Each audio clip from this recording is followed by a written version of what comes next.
So I'm on the side of this mountain at this point. The wind is like rustling through my hair and not in the best of ways because I'm just sweating.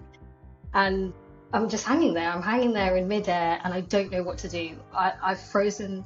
The fear is growing in me. The noise in my head is happening. That, all the self-doubts, all the things that are saying, hey, you can't do this. Why are you on the side of a mountain? And I just think to myself, why did I do this? I hate the outdoors. I hate it. See, I've seen that picture. I've seen the picture of you on that mountain, and I can feel it. I can feel it what you're thinking. But the thing is, Ellie, is that that's not entirely true, is it? Because you do actually kind of love the outdoors. I do. I do a lot of outdoor stuff. So I love wild swimming, I love hiking, I love climbing mountains. And, this is exactly what led me there is this sort of love for the outdoors, the drive to kind of be out in fresh air. And I thought, oh, here's a great idea. Here's a ridge that I've never climbed. Let's go and do that, right? And I've had years of experience doing some, light scrambles, all of this stuff. And I thought, I'm ready. When you're not on it, when you're not on the mountain, I'm ready. And I'm sure a lot of people can relate to that, in that if, there's things that we love outside of our work, those things are going to be things that, challenge us, but then give us reward, just like, I guess, at work. But it's the sense of joy. It's the immense sense of joy that you get from those experiences, which I've experienced a little bit, not to the degree that you have. I haven't done those sorts of things, but I have done a lot of, went into the mountains in various places, and I really have got a sense of joy from doing that. But what about when you're not outside? When I'm not outside, I am a technology lover. So I always have been. I've been in the tech industry for about 15 years now. And what I love about it is the constant change in the technological world, the evolution, how fast things are happening. And, especially around the last 5 years, it's not just fast, it's rapid. And there are just things in there that are so new and, such hot topics, things that are changing fundamentally the way that businesses run that are both scary and exciting. Yeah, so tell us a little bit more about that in terms of what you do currently. So currently, I'm a COO at a robotics software platform company, and it's an incredibly interesting field. We have new robots coming out on a regular basis, showcasing really cool stuff, from quadrupeds, which are dog robots doing backflips, to humanoid robots potentially in homes, folding your laundry, making you omelets and stuff. Yeah, I haven't been in this role for very long, but even in that short amount of time, the advancements have come along a long, long way. And inevitably, when we talk about robotics, we also talk about AI and AI embodied robots as well, which is something that is very interesting at the moment. Is it Bowie? Is it pronounced Bowie? Yes. Your chief canine officer? Yes, that's right, Bowie, our chief canine officer. So it's a quadruped that we own, that we have been showcasing the technology with. And one of the things that we have done with him is integrate ChatGPT and a recognition model so that we can have a natural conversation with a robot dog about what's in a room. And we can even give Bowie directions on looking for items that it can recognize. So it's find the chair, find the suitcase, that kind of thing. And that's been really, really interesting to be able to do that relatively with ease with the technology that's available today. So there's the robot, then there's ChatGPT, and then there's the object recognition model. So that brings all of that together, and you can give Bowie prompts to do something? Yes, that's right. So the way that you prompt GPT in a conversation, you can prompt Bowie in the same way. And so what sort of things is they, what do I know, the pronouns of Bowie, what sort of things is he being used for at the moment? So wide range of applications, and it's still really being explored. But there are areas such as security, inspection, education. These sort of areas right now are kind of the areas that have the most attention. And you said it's less than £6,000? Less than 6,000 for one of these robot dogs. And you could, using our platform and code that is available, you could program something in under 2 weeks now. It's not a multi-year project like it was before. This is something relatively easy to do. That is mad. And the thing is, you and I both know. So I've been lucky enough to work with you on various things to do with your signature thought leadership and talks, which is why we're talking today, it feels an honor, and I'm always excited talking to you. But we both love AI, right? We're kind of, adopters of it. I use it every single day in my business. And yet there's a lot of people that I work with, or there's a lot of people that I talk to, where it scares the bejesus out of them. It scares them so much and it worries them so much. And yeah, I am a little bit concerned because of the rapid progression that it's taken. It's been such a steep curve. We are now in the age of intelligence. It is a new age.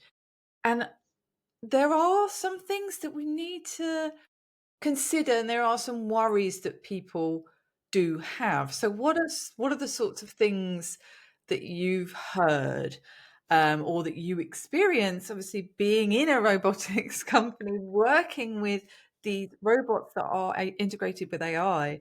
What sort of things are you seeing or hearing or feeling about it? Well, there's a lot going on, because I think AI is an incredibly broad term, so it covers lots of different things. I can honestly say, as several years ago when I was hiring, and we're at this point in this company where we're scaling, so we're thinking about hiring, and I didn't have to think about AI at all. As in, there were no AI generated CVs back then. There's not.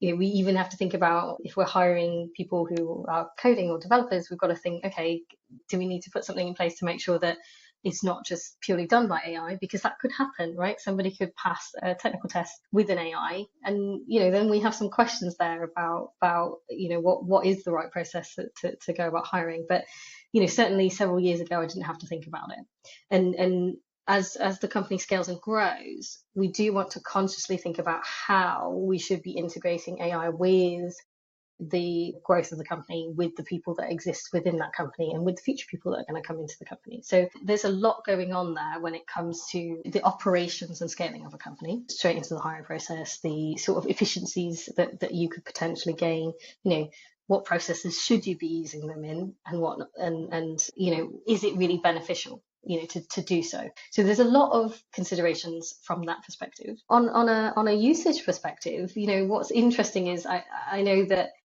there's been several different large scale companies that say, oh, we're going to replace all our developers with AI agents, and all the code is going to be written by AI. And I think, I hear that, and sometimes that makes me a little bit sad, because it won't be just developers, right? So in the early stages, I think there was a lot of, people in the creative industry that were impacted. So copywriters, people in more creative jobs, that was heavily impacted. And that also makes me really sad. It makes me, on those days, maybe hate technology a little bit. And that part of it is the scary part, where we really need to break away or break apart the difference between using AI to enhance creativity and efficiency, rather than having it replace everything that we do.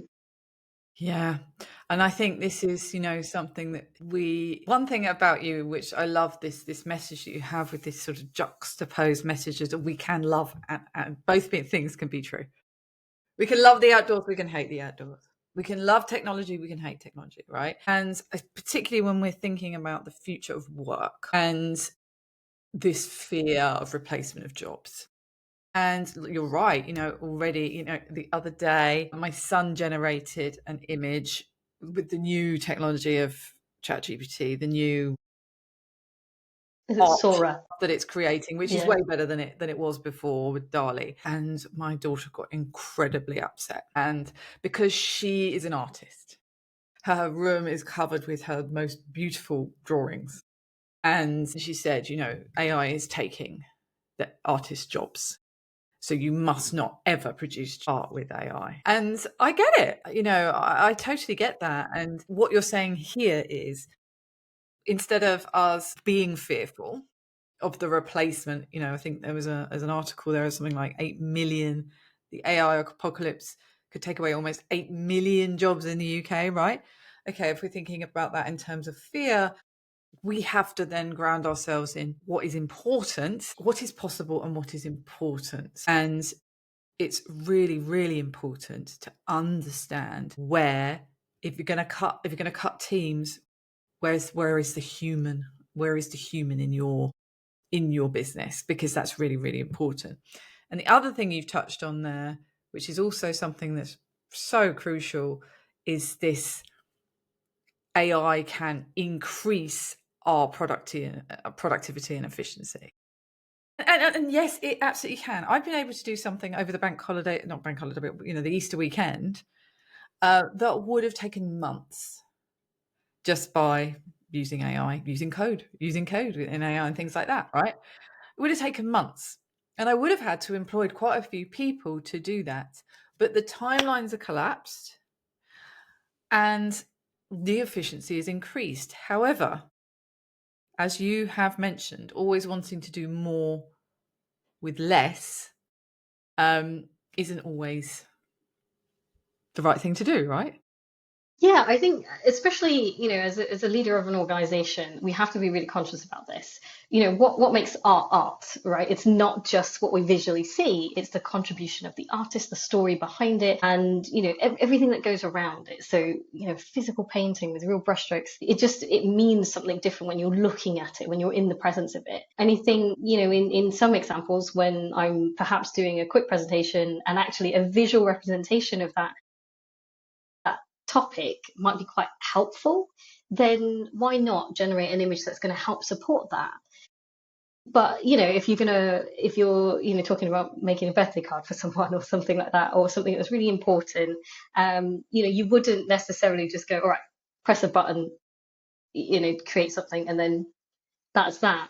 And I think that's the really important part, is that as long as we understand when is it beneficial, and you alluded to productivity, that's a great place for us to use it, especially for the tedious tasks. Yeah. If we're talking about summarizing something, making some bullet points for you to be able to take action and get on to the doing, that's brilliant, right? So you can even get over a little bit of procrastination. True. Yeah, but where you are taking away your opportunity to do some critical thinking, you are taking away opportunity to use your creative brain and put your own touch onto something, then I think we need to think really careful about that. And especially if we're talking, and I had a chance to talk to some university students and some people in school who were interested in a career of engineering, AI, robotics, all of this sort of stuff. And what was really important is that you develop your personality, right? And you develop through your experiences. And if you are not giving yourself the chance to do those things, to do the hard stuff, really, to sweat it out, much like I was on the side of a mountain, then you're having to think, you're having to make critical decisions that's going to lead to the next thing. And that builds your experience. If you let AI take that over and go, right, I'm going to press a button, it gives me the entire plan, I don't have to think about it, I'm just going to execute. Yes. Then I think you've got a bit of a problem there, because, in some ways, yes, I probably will be able to replace you if that is the output of that, Yes. because that's about productivity, not about creativity, right? Yes. So, that's the important thing, is really understanding when are you, taking away opportunity for yourself to grow. But, also I say around the fear, if you don't understand it, of course you're going to fear it. And that part of it is really important. I think getting to understand it, testing it out, using it, but knowing the difference between getting a productivity efficiency versus taking away a creativity opportunity is really important. Really important. There's a few really important things that you brought up there. One, it's just immediately made me think of our generation alpha and how so my son is generation alpha, he's 9, and he's already experimenting with AI. Now, there's a danger there that his edges get softened because the cognitive load will be so lightened. Whereas someone of my age who has done the sweating feels like the load is being lightened because we had to bear that load previously. And I think in some ways you'll get the best use of AI through combining your experience with the the efficiency of AI, without without the experience, you're just kind of getting whatever's coming out of the AI, and you've just got to hope that that's the right thing, maybe. Yes, and I really like your sense check there of it's, where are the opportunities to think creatively, because that is where the richness comes, not only in your sort of fulfillment and sense of well-being, but also in what you're creating as well, because a human still needs to input stuff into the AI to get a good output. So, your contribution is really important in that process. Which leads me on to the third element, which when you said this to me, we've spoken about it before, it just made so much sense. And it's this AI slop. What is AI slop for anybody who's listening and doesn't know? I think, it is what it sounds like. AI slop is just a slew, it's just a sort of Blurry. mountain of garbage of AI stuff that is just coming out of everything. And I think for a while there, I have a feeling it's slowed down a little bit, but for a while there, every post, whether it's on social media, LinkedIn or whatever, or even, news articles and stuff, just had this very generic, you could tell straight away that it was True. an AI generated image. Not only that, AI generated text. Yeah. It's everywhere. It's everywhere. And, sometimes it's pretty easy to spot. It is getting better. I'm sure, at some point it would be very difficult to recognize the difference. But as it stands right now, there is a lot of slop out there. And it just means that in order for you to be able to differentiate and for you to be able to stand out, say, for example, with a CV or with piece of your writing, your art, you're going to have to push the boundaries. You're going to have to think very creatively for you to stand out. Great marketing campaigns don't just come from copying everything else, right? So, being memorable in a pile of AI slop and garbage, is going to be difficult if you, again, don't think creatively and kind of really utilize your own personality and your values and everything else that kind of comes from within, as cheesy as that sounds, but it's a place that will lend itself to authenticity. And I think, leading to connection is what's important about it. Yes, and gosh, the reels world, the short form video world at the moment is awash with slop. And there's a few things I want to pick out from what you said there. One is, in many cases you can tell, especially if it's very strange videos of really sort of strange people that the AI is creating. There's this thing called a phenomenon called the uncanny valley, where you think something is real, but it's not quite real enough, and it makes you feel uneasy, because humans are, we're evolutionary, we're designed to recognize faces and recognize human faces. And when it's slightly off, it leaves a very strange sort of uneasy feeling. And I have experienced that many times from observing these AI images, even some of the writing that I'm reading, and I can see people are editing out the dashes, but I can still hear the AI's voice, right? That doesn't leave you with a good feeling. It's not a good feeling. No, and I mean, it's a bit like, it reminds me of, bad CGI. You watch a movie and you go, that when somebody digitally removed a mustache from someone's face, like it's just like, oh, that is that person's face, but there's something weird about it. And I think, with a lot of AI images, you can get that sense, especially if it's just generic stuff that people are writing very simple prompts to kind of create. And I think it does have its place, but probably trying to rack up views on a social media platform is not where people are going to put most of their creativity when they're generating these images. And there's probably no real objective to them. It's just to get view counts. Yes, I'm referencing a particularly sloppy part of the internet. It's murky there in the reels world, but because I have to post the blooming things myself for my business, I get sucked into the vortex, and then I'm like, what the hell is going on here? And there's a quote from you that's, just because you can doesn't mean you should, and you've got some examples of that, which I'd love to hear you talk more about. The first was the Willy Wonka example. Yes, early days of when AI was getting popular.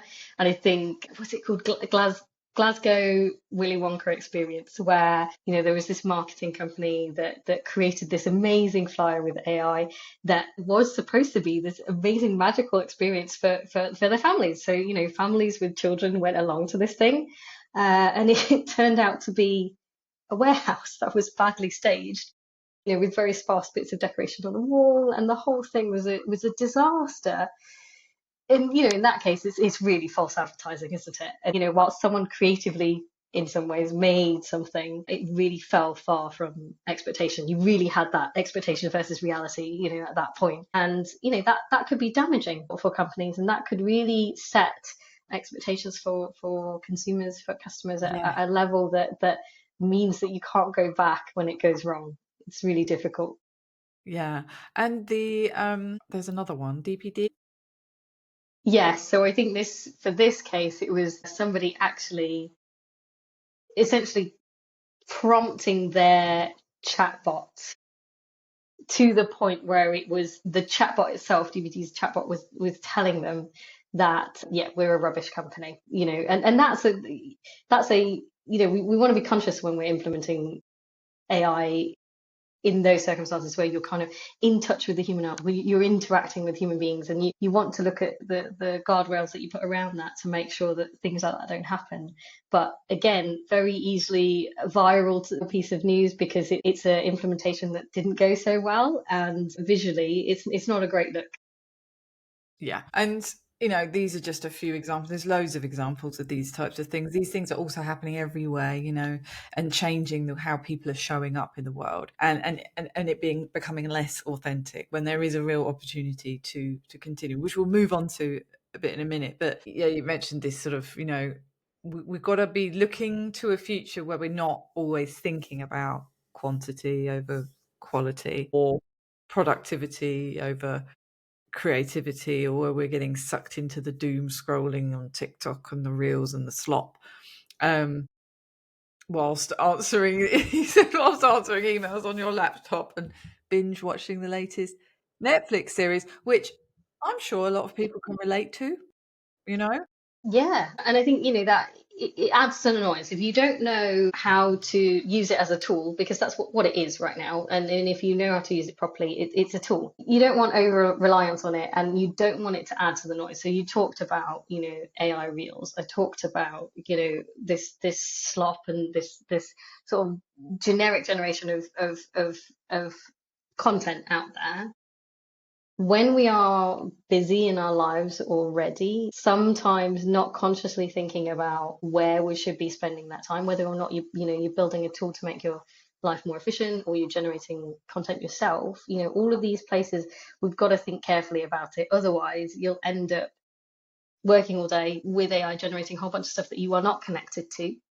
Then you get really tired and you think, oh, I need a break, so I'm going to go and scroll on a with more AI generated slop. And then you close your eyes and this stuff is still going around in your head, and you wake up and you do it all again. And so my love of outdoors really comes from wanting, that break from the technology. As much as I love it, and as much as I love incorporating it, I love being part of this tech industry, in order for me to be able to exist in it in a more thoughtful way, I have to take breaks away from it. And I think that applies, in your everyday. So once in a while, if you are using AI, heavily, and you're finding that you're relying on it quite a lot, I would say maybe take a break and reassess and see, how much is it that it has taken? Is it really just productivity, or has it Yeah.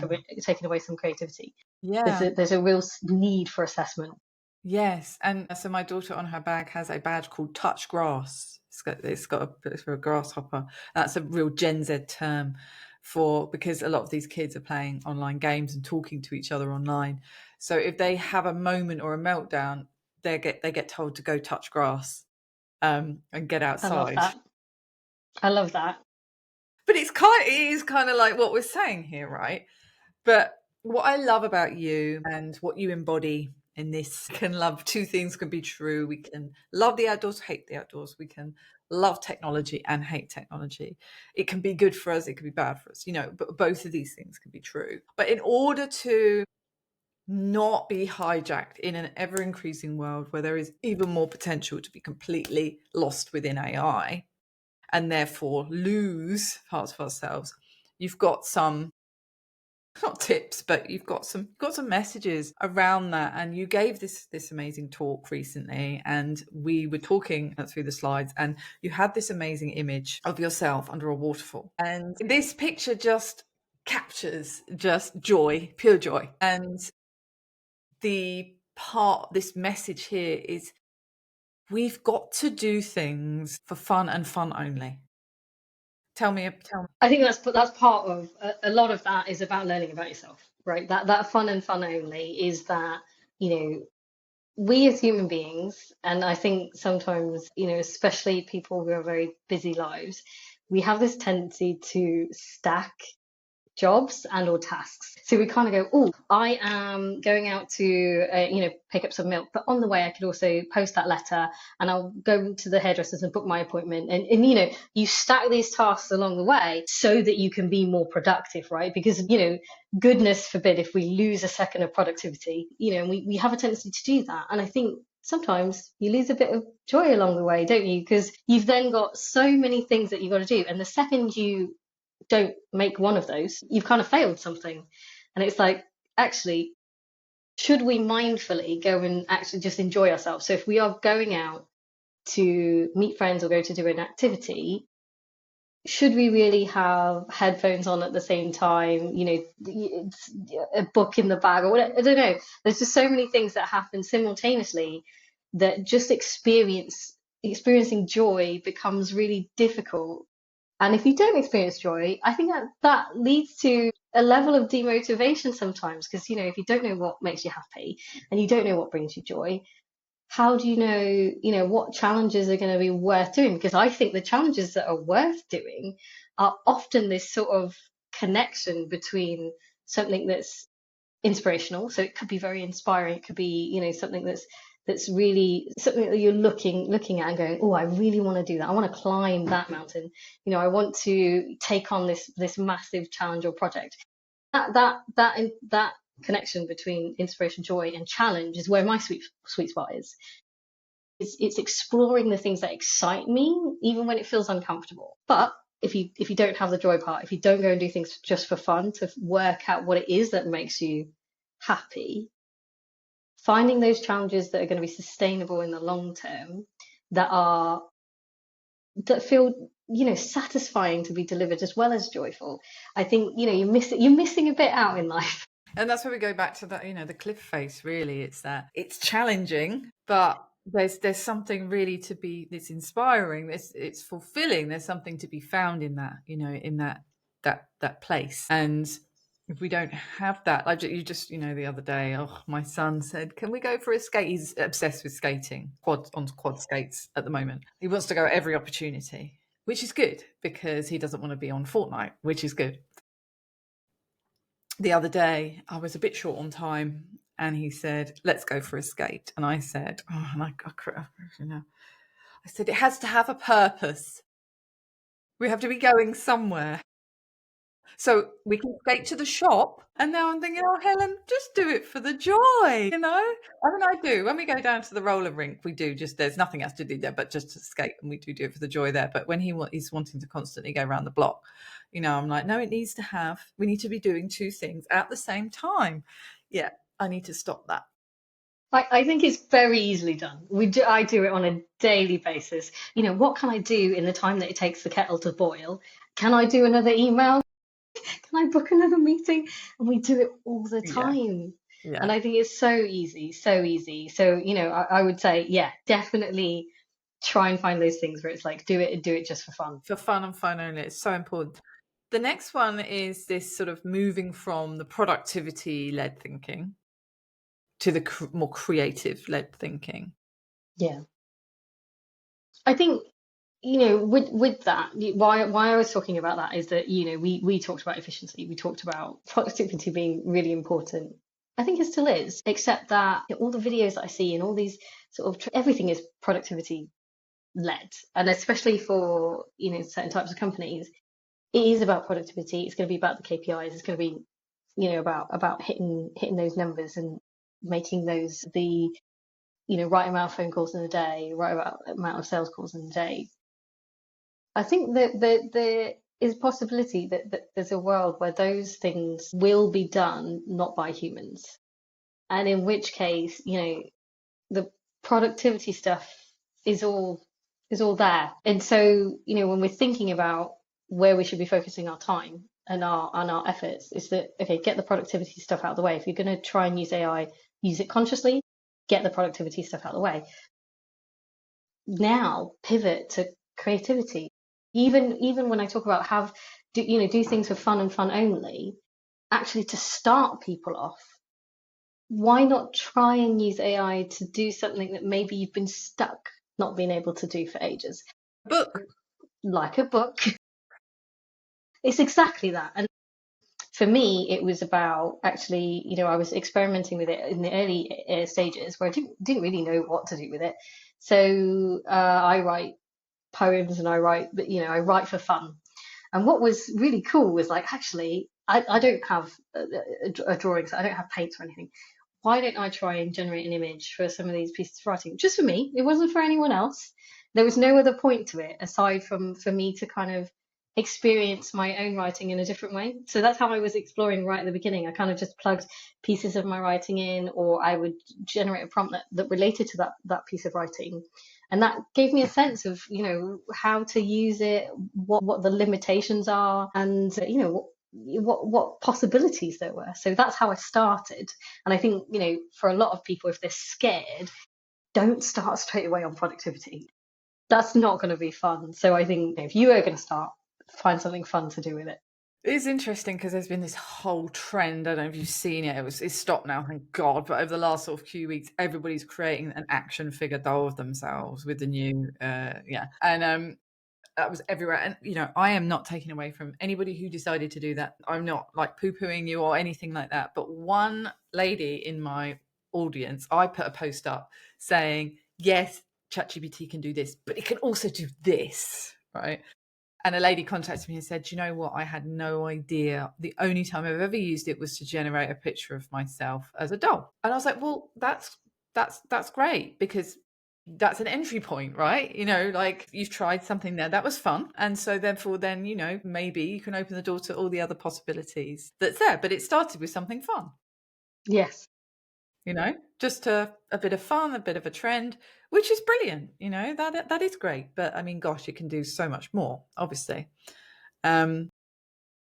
So this leads me to what I call your legacy phrase. Now, I have done a podcast episode on this. So if anybody's wondering what that means, please go back and listen to the podcast episode about legacy phrases. But essentially, a legacy phrase kind of encapsulates who you are. And it's the concept of wild creativity that you have come up with. That's your kind of thought leadership around this. In an AI-driven world, is how we can nurture our wild creativity. And I'd just love to get your thoughts, your words on that, because it's just such a wonderful thing to embody. It really comes from my own personal experience in the tech industry. It's an industry that's very captivating, and we have systems that are designed to keep us online, right? We can't be away from emails, wherever you get signal, that's it.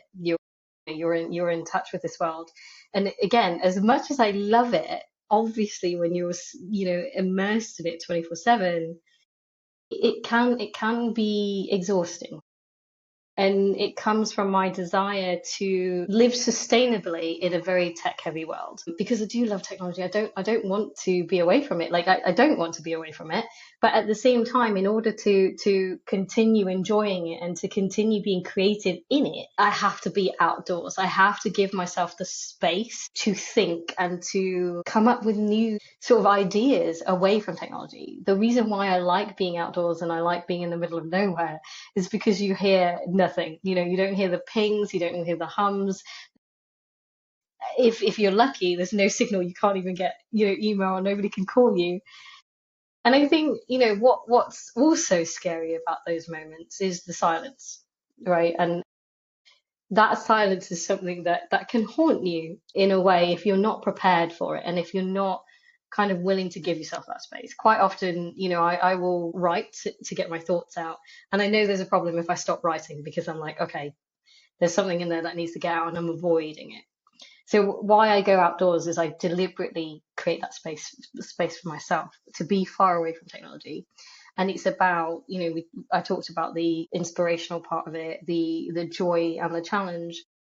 Being outdoors gives me all of those things. And I often find that I'm most creative when I've come back refreshed.